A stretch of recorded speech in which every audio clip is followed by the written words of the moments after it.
Hello my dear students, welcome करता हूँ मैं भारत पंचाली और केमिस्ट्री गुरुजी अगेन आप सबका एक बहुत ही ज़्यादा इंपॉर्टेंट वीडियो में। तो आज के वीडियो में हम लोग कोऑर्डिनेशन कंपाउंड्स के प्रीवियस ईयर एमसीक्यूज करने वाले हैं। और डायरेक्ट एमसीक्यू करना कभी भी अच्छा टास्क नहीं होता। तो अगर आपको पहले से चैप्टर आता है तो मैं आपको रिकमेंड करूँगा इसकी फास्ट रिवीजन कर लो 15 मिनट्स या फिर 30 मिनट्स की वीडियो देख के। और अगर आपको चैप्टर नहीं आता तो आपको डिटेल्ड रिवीजन करनी चाहिए इसका वन शॉट देख के, है ना। और इसके अलावा एमसीक्यूज के अलावा बेटा मैंने क्वेश्चंस करवा रखे हैं, previous year question, diamond NCERT के सिलेक्टेड क्वेश्चन, और इसके अलावा एग्जाम्पलर के एमसीक्यू भी करवा रखे हैं। अगर आप चाहो तो उन्हें भी कर सकते हो। और अगर आप प्रिपेयर कर रहे हो जेई या नीट के लिए तो हमारा धैर्य अकेडमी के नाम से चैनल है, उसे सब्सक्राइब कर लीजिए। और इस लेक्चर में कुछ बढ़िया से नोट्स यूज़ किए, वो नोट्स आपको मिलेंगे टेलीग्राम चैनल जो कि भारत पंचाल सर के नाम से फ्री ऑफ कॉस्ट उधर नोट्स मिल जाएंगे। तो चलिए स्टार्ट करते हैं। The magnetic moment of NiCl4 negative. अब मैग्नेटिक मोमेंट कैसे निकलती है? नंबर ऑफ अनपेड इलेक्ट्रॉन से। तो NiCl4 नेगेटिव में आप नंबर ऑफ अनपेड इलेक्ट्रॉन निकाल लीजिए।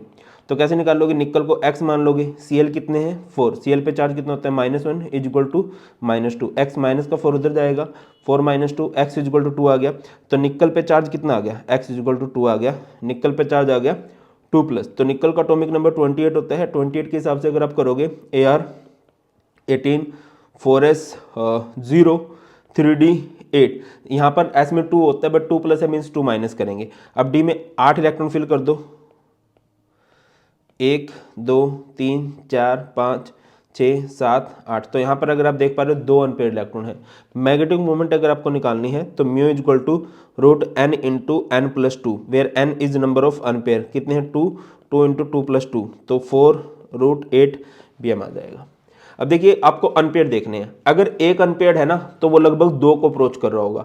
अगर 2 अनपेयर्ड है तो वो 2 पॉइंट समथिंग होगा, 3 को अप्रोच कर रहा होगा। अगर 3 अनपेयर्ड इलेक्ट्रॉन है 3 पॉइंट समथिंग होगा, वो 4 को अप्रोच कर रहा होगा। गेटिंग माई पॉइंट और नोट? जैसे कि अगर यहाँ पर एक अनपेयर्ड इलेक्ट्रॉन होता, ठीक है, तो उसकी वैल्यू लगभग इतनी होती, मतलब 1.7 समथिंग होता है वो, 1.739 शायद। तो इस तरह से होता है। आगे मूव करते हैं। CONH3 5NO3SO4, CONH3 5SO4 NO3, यहाँ पर कौन सा आइसोमर होगा? तो देखिए यार, यहाँ पर देखिए आइसोमर को प्रेडिक्ट करना इजी है ना। अब यहाँ पर क्या है भाई, जस्ट अ मिनट, इधर ये सल्फेट आयन देगा और ये नाइट्रेट आयन देगा, अलग अलग आयन देगा। तो आप इसे क्या बोलने वाले हो? इसे आप लोग बोलने वाले हो आयनाइजेशन आइसोमेरिज्म।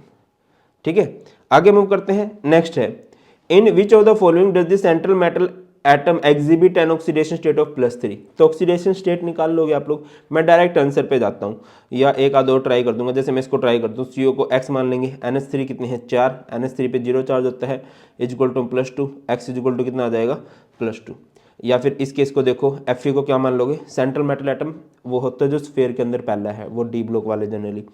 इधर Fe को x मान लोगे, Cn कितने हैं 6 पे चार्ज होता है -1, K कितने हैं 4 चार्ज होता है +1 इज इक्वल टू में 0। तो ये +4 + x -6 is equal to 0, x कितना हो जाएगा -2, उधर जाके +2।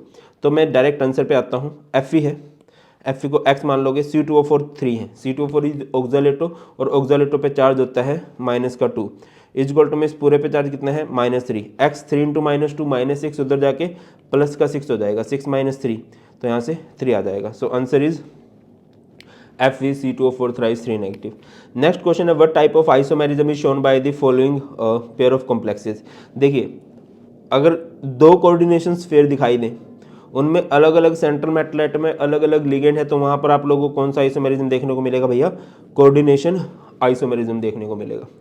आगे मूव करते हैं। द कंपाउंड ये है CrH2O6Cl3, CrH2O5ClH2O, CrH2O4Cl2Cl2H2O।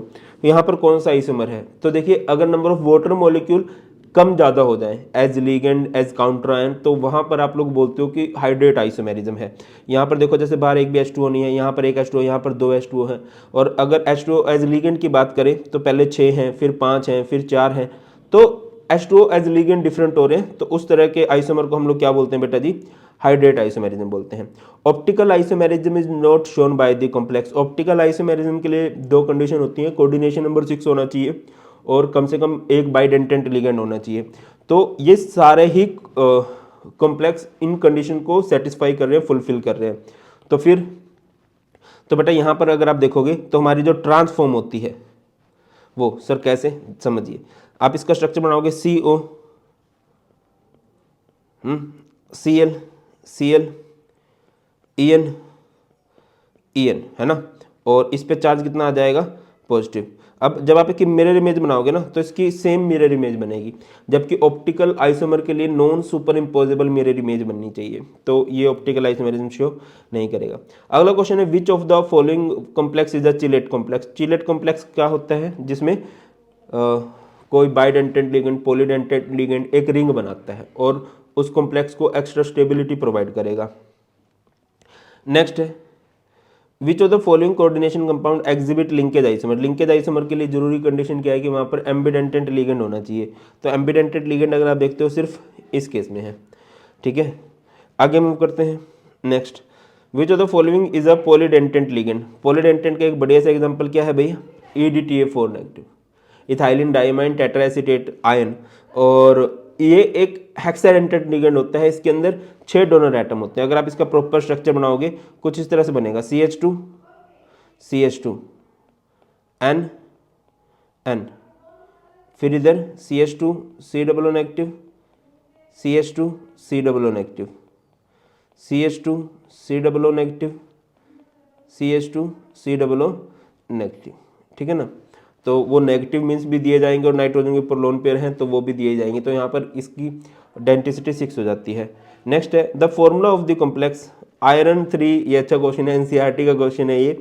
और देखो बेटा मैं आपको एक चीज़ क्लियर कर दूं कि अगर आपको MCQs में अच्छा करना है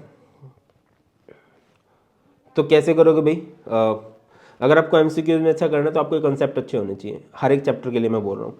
चलो अब इस टॉपिक पे आ जाओ। आयरन 3 यानी कि Fe पर कितना चार्ज है, 3 पॉजिटिव है। हेक्सासाइनिडो CN6 होंगे, फेरेट 2, और इस पर 2 कब आ सकता है, जब इधर 4 नेगेटिव चार्ज होगा। तो इसको क्रिस क्रॉस करोगे तो ये क्या बन जाएगा, Fe4, इधर Fe CN6, और ये 3 इधर चला जाएगा।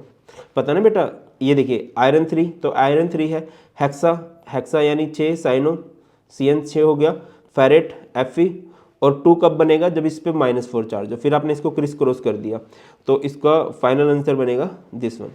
अगला क्वेश्चन है the formula of the complex डाइक्लोरिडो। डाइक्लोरिडो का मतलब होता है कि Cl2 होंगे, बिस इथेन 1,2 डाइमाइन En2। अच्छा जिसका नाम पहले आना उसको पहले लिख लेना, डाइक्लोरिडो यानी Cl2, बिस इथेन 1,2 डाइमाइन यानी En2, प्लेटिनम यानी Pt ऑक्सीडेशन स्टेट के बाद नाइट्रेट है तो इधर आएगा NO3। अब इसके ऊपर 4 चार्ज है ना, तो हमें इसका संख्या हमें नहीं पता होती, तो इसकी संख्या हम कैसे पता करेंगे, इसको हम लोग x मान लेंगे, ठीक है। En कितने हैं, 2, En पे 0 चार्ज होता है। Cl कितने हैं, 2, Cl पे -1 चार्ज होता है, और Pt पे कितना दे रखा है इन्होंने, Pt का 4 दे रखा है, 4 = 0, x ये -2, ये 4, 4 - 2 = 2, 2 उधर जाके माइनस का 2 हो जाएगा। मतलब NO3 को आप इतना मानो किससे -2 चार्ज आ जाए, तो NO3 को कितना मानना पड़ेगा आपको, 2 टाइम्स मानना पड़ेगा, ठीक है। ये देखिए एक्चुअल में ऐसे होना था, ऐसे, ये दुनिया गोरख धंधा है, इस तरह से होने वाला था ये, जहाँ तक मुझे लगता है। ओके, 100 नीचे सही आंसर दे रखा था, मतलब हमने ऊपर वाले को ठीक करने की कोशिश की है, वो करने की जरूरत नहीं है, हम डायरेक्ट इसको भी आंसर कर सकते हैं, ये भी था, ठीक है। चलो आगे मूव करते हैं। The oxidation state of Fe in FeCO5। तो Fe को क्या मान लोगे, XCO कितने हैं, 5, CO पर 0 = 0, x कितना हो गया, 0, तो यहाँ से ये आ गया। आगे मूव करते हैं। विच of the following ligand is an ambidentate ligand. Ambidentate ligand कौन से होते हैं, जिनके पास 2 डोनर एटम होते हैं, है ना, एक टाइम में 2 डोनर एटम जिसके पास अगर हो, बट एक टाइम में वो यूज सिर्फ एक का कर पाए। जिसके पास 2 डोनर एटम होते हैं, 2 डोनेटिंग साइट होती हैं, बट एक टाइम में वो सिर्फ एक का ही यूज कर सकते हैं, उसे आप लोग क्या बोलते हो, एम्बिडेंटेड लिगेंड बोलते हो, है ना। और एम्बिडेंटेड लिगेंड के बारे में पूछा जाता है कि क्या है, आपको अगर इनको मोनोडेंटेंट और बाइडेंटेंट की कैटेगरी में रखना हो तो ये यूज तो सिर्फ वन साइड का कर पा रहे हैं ना, तो एक्चुअल में ये मोनोडेंटेंट ही होते हैं। अगला क्वेश्चन है the formula of the coordination compound tetraammine. Tetraammine यानी कि NH3, वेरी नाइस, NH3 कितने हैं 4, एक्वा यानी H2O, क्लोरिडो यानी Cl, कोबाल्ट यानी CO, और फिर बाद में क्लोराइड है तो बाहर Cl। अब देखिए आपको काउंटर आयन का नंबर पता नहीं चलता है, काउंटर आयन का नंबर हमें पता करना होता है, तो इसको हम लोग x मान लेंगे। Cl पे चार्ज होता है -1, H2O NH3 पे कोई चार्ज नहीं होता, और कोबाल्ट पे कितना चार्ज दे रखा है इसने 3 चार्ज दे रखा है ना, इक्वल टू इस पूरे पे चार्ज 0, तो ये 3 - 1 इज 2, उधर जाके वो माइनस का 2 हो जाएगा, मतलब जिसको आपने x माना है ना उस पे चार्ज -2 आना चाहिए। अब उस पे चार्ज -2 कब आ सकता है जब Cl 2 हो जाए। तो देख लो यार कहाँ कहाँ एग्जाम्पल है, मुझे तो ये लग रहा है। Ambidentate ligands like NO2 negative, HCl negative are क्या होते हैं भाई, ये एक्चुअल में ये यूनिडेंटेंट लिगेंड्स होते हैं। आगे है the coordination number of CO in, coordination number का मतलब होता है कितनी साइड से वो अटैच हुआ है, तो EN एक बाइडेंटेंट लिगेंड है और 3 EN है, तो टोटल कितने साइड से अटैचमेंट होगी 6 साइड से अटैचमेंट होगी। The pair CONH3 4Cl2Br2 CONH3 4Br2Cl2, तो देखिए यहाँ पर अगर आप देखते हो यहाँ से ये ब्रोमाइड आयन देगा और ये क्लोराइड आयन देगा, तो हम लोग क्या बोलेंगे इसको कि ये हमारे पास क्या है, एक आयनाइजेशन आइसोमेरिज्म है। उसके बाद विच of the following is most stable complex, देखिए स्टेबिलिटी के लिए बहुत सारे रीज़न हो सकते हैं, बट यहाँ पर अगर मैं बात करूँ तो सबसे स्टेबल कॉम्प्लेक्स आप चिलेट की वजह से बता सकते हो कि अगर कहीं पर भी बाइडेंटेंट या पॉलीडेंटेंट लिगेंड होगा तो वहाँ पर एक रिंग फॉर्मेशन होगी, चिलेट आ जाएगा, तो उसको देखते हुए FeC2O4 थ्राइस 3 नेगेटिव सबसे स्टेबल कॉम्प्लेक्स है। उसके बाद है how many ions are produced, अब देखिए आयंस बताने हैं आपको, तो इसको तोड़ दोगे तो Cl नेगेटिव हो जाएगा, Cl नेगेटिव हो जाएगा, तो क्या हो जाएगा CO NH3 5Cl, इनको अलग कर दिया तो इस पे चार्ज आएगा 2 पॉजिटिव। तो आयंस कितने बने हैं, 1 नेगेटिव 2 नेगेटिव और एक ही पूरा पॉजिटिव, तो टोटल नंबर ऑफ आयंस इधर बने हैं 3, है ना। अगला क्वेश्चन है वेरी नाइस, CBSE के सैंपल क्वेश्चन पेपर में था 2020 में ऐसा, और ऑल इंडिया में 2020 में ऐसा आ गया, मतलब समझ रहे हो बुलबुलो, मतलब ये है कि अगर सैंपल क्वेश्चन पेपर में कोई क्वेश्चन आया है तो उससे मिलता जुलता क्वेश्चन फाइनल पेपर में आ सकता है, तो सैंपल पेपर को थोड़ा ध्यान से देख लिया करो। दोनों सैंपल पेपर का डिटेल सॉल्यूशन करवा रखा है, लिंक डिस्क्रिप्शन में मिल जाएगा, या फिर देख लेना official sample paper of chemistry solution by Bharat Panchal search कर लेना, आपको मिल जाएगा। चलो अब इधर आ जाओ, जैसे आपको इसका ब्रेकअप करवाना है, जैसे मैंने हमेशा बोला we are science student we promote breakup, ठीक है। ये Cl3 है तो Cl3 को तोड़ दो, ये Cl नेगेटिव, ये Cl नेगेटिव, ये Cl नेगेटिव, और इधर CO EN3, और इस पे चार्ज आ जाएगा 3 पॉजिटिव, है ना। तो टोटल आयंस कितने बने हैं, 3 तो नेगेटिव हैं और एक ही पूरा पॉजिटिव है, तो टोटल नंबर ऑफ आयंस भी कितने बन गए 4। अच्छा, when 1 mole of COCl3.5NH3 was treated with excess of silver nitrate 2 moles of AgCl was precipitated. देखो बेटा, जितने मोल्स ऑफ AgCl प्रेसिपिटेट होंगे तो आपको उतने ही Cl बाहर रखने चाहिए। अगर ये बोलते 3 मोल्स ऑफ AgCl बने, इट मीन्स आप बाहर 3 Cl रखोगे। अगर ये बोल रहे हैं 2 मोल्स ऑफ AgCl बने तो 2 Cl बाहर रखोगे। अगर ये बोले 1 मोल ऑफ AgCl तो 1 Cl बाहर रखोगे। बाकी इस स्पेसिफिक क्वेश्चन में इन्होंने 2 मोल्स ऑफ Cl बोला है तो बाहर 2 Cl देखो किस में है, ये वाला फॉर्मूला हो जाएगा। आगे मूव करते हैं। Trans CrCl2OX2 shows optical isomerism. Trans वाला तो नहीं शो करता है ना। Optical isomerism is common in octahedral complexes, तो ये गलत है और ये सही है, तो इसका राइट आंसर आएगा D. Sorry for background music. अगला है low spin tetrahedral complexes are rarely observe, ये सही है। टेट्राहेड्रल कॉम्प्लेक्स की केसेस में लो स्पिन वाले बहुत रेयरली मिलते हैं। आगे मूव करते हैं, तो रीजन इसका दे रखा है क्रिस्टल फील्ड स्प्लिटिंग। बेटा मैं काम कर रहा हूँ ना, मैं समझाता हूँ, काम करने दो, सॉरी बेटा जी। अगला है crystal field splitting energy is less than pairing energy for tetrahedral. देखिए टेट्राहेड्रल को अगर आप बनाओगे, लो स्पिन कब बन सकता है? अच्छा, टेट्राहेड्रल ऐसे होता है कि इसमें T2G ऊपर जाएगा, EG नीचे आएगा, ये T2G है और ये EG है। अब ये गैप बहुत ज़्यादा होना चाहिए, बट ये गैप ज़्यादा नहीं हो पाता है। सर ये गैप ज़्यादा क्यों नहीं हो पाता है? क्योंकि क्रिस्टल फील्ड स्प्लिटिंग एनर्जी कम है, ये एनर्जी ही कम है, और सिंस ये एनर्जी कम है, पेयरिंग है एनर्जी के कंपैरिजन में, तो बताओ भाई, तो नहीं ऑब्जर्व होगा। तो ये दोनों बातें सही हैं, और जब दोनों बातें सही हैं और इंटर रिलेटेड भी हैं, देन वी यूज ए। आप मेरी बात समझ रहे हो बेटा जी? ये क्वेश्चन सब्जेक्टिव फॉर्म में भी आया हुआ कि लो स्पिन टेट्राहेड्रल कॉम्प्लेक्स क्यों नहीं बनते? क्योंकि क्रिस्टल फील्ड स्प्लिटिंग एनर्जी कम होती है। अगर आपको लो स्पिन कॉम्प्लेक्स बनाने हैं तो क्रिस्टल फील्ड स्प्लिटिंग एनर्जी ज़्यादा होनी चाहिए पेयरिंग एनर्जी से। देखो जैसे ये होती है, ये क्रिस्टल फील्ड स्प्लिटिंग एनर्जी है, अगर ये ज़्यादा है पेयरिंग से तो आपको लो स्पिन कॉम्प्लेक्स मिलते हैं, और अगर ये कम है पेयरिंग से तो आपको हाई स्पिन कॉम्प्लेक्स मिलते हैं। आगे मूव करते हैं। The crystal field splitting energy in tetrahedral crystal field किसके इक्वल होगा भाई? तो यहाँ पर अगर आप ध्यान से देखो, ओके, डेल्टा टी जो होता है 4/9 टाइम्स होता है ऑफ डेल्टा ओ। अगला है the absorption maxima of several octahedral complexes are ions are as follows. CuNH3 positive का आपको दे रखा है 475 नैनोमीटर, लगता है ऐसा क्वेश्चन आ सकता है। CuCN6 negative 310, CuH2O6 positive 490। तो crystal field splitting energy is maximum 4। आपको शायद पता होगा जो क्या सीन है भाई, E इज इक्वल टू क्या होता है? E इज इक्वल टू होता है h nu. E is equal to क्या होता है? एच न्यू, और न्यू क्या होता है? C/λ। तो E का और लैम्डा का रिलेशन देखते हो तो E is inversely proportional to lambda.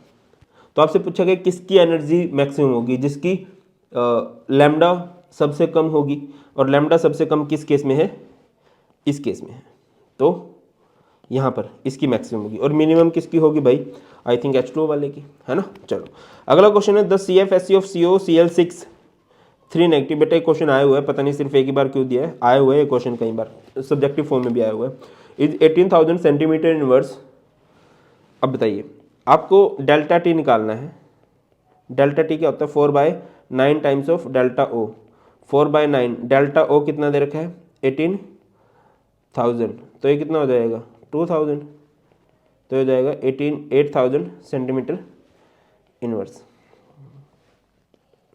तो कुछ इस तरह से, ठीक है। और उसके बाद यार ये कुछ क्वेश्चंस है, आप देख लीजिए आराम से, इसका स्क्रीनशॉट ले लीजिए, इनका भी स्क्रीनशॉट ले लीजिए, और आप चाहो तो इनमें से कुछ क्वेश्चन अगर आपको आते हैं अपनी मेहनत से अभी के अभी बता दो।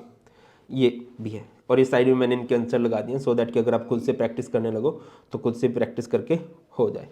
तो ये है बेटा जी सारे का सारा हमारा कोऑर्डिनेशन कंपाउंड। आई होप आप लोगों को क्लियर हो गया होगा। स्टिल कुछ भी डाउट्स हैं आप लोग कमेंट सेक्शन में बता सकते हो, और बस कुछ भी किसी भी टॉपिक में डाउट हो कमेंट सेक्शन में बता देना। कोशिश करूँगा मैं जल्द से जल्द उस टॉपिक से रिलेटेड वीडियो बना दूँ। बहुत ख्याल रखिए, बहुत जल्द मिलते हैं। God bless you all, please take care. जय हिंद।